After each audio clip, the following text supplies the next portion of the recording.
sur la profession d'avocat et sur la situation de l'avocat dans le monde actuel. Quelqu'un que vous connaissez bien, mais que vous allez voir en direct sur la scène maintenant, Bernard-Henri Lévy.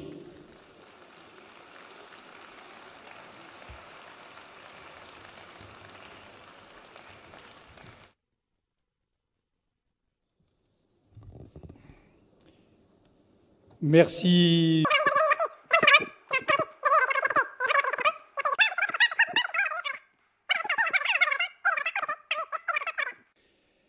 Vichy, les avocats étaient là, à travers là encore des grandes figures de votre profession.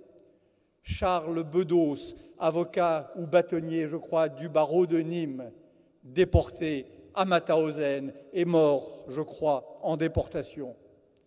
Joe Nordman, que j'ai connu assez bien, dont je ne partageais certainement pas les points de vue, bien souvent, mais qui lui aussi s'est illustré dans ces années sombres et qui a pris une part de son métier et de son art et de son éloquence en face de la barbarie et de ceux qui la servaient. Et puis, toute cette histoire des avocats maquisards, des avocats résistants qui ont appris leur métier sous les verrous ou dans les geôles ou dans les maquis où l'on résistait contre le fascisme français.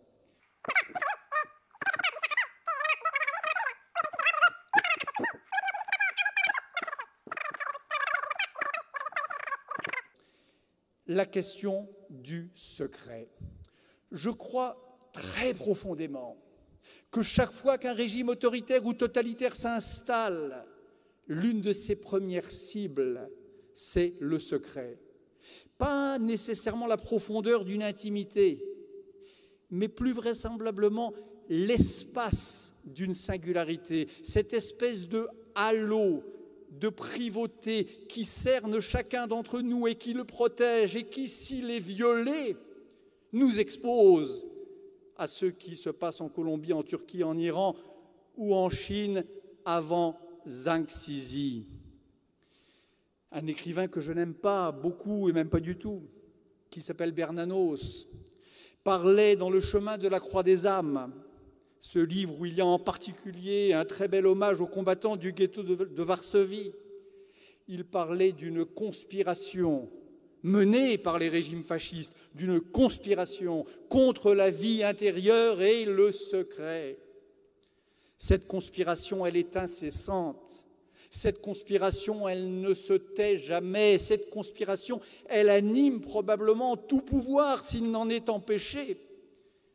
Et ceux qui empêchent la conspiration, ceux qui la font échouer, ceux à qui nous devons devoir préserver cette part inaliénable de secret qui nous protège, ce noyau infracassable de secret, c'est évidemment la profession d'avocat. Le secret professionnel de votre inscrit dans la charte, dans les chartes de vos barreaux, ça n'est pas un principe parmi d'autres, ce n'est pas un droit supplémentaire, ce n'est pas quelque chose avec lequel on pourrait transiger ou faire des compromis, c'est quelque chose qui est au cœur même du fonctionnement des démocraties, démocratie dont le principe même est d'être séparée de la loi, mais séparée aussi d'elle-même, séparée entre individus discernés et partagés par cette épaisseur de la frontière du secret. Les avocats en sont, avec d'autres, mais en première ligne, là aussi, les garants.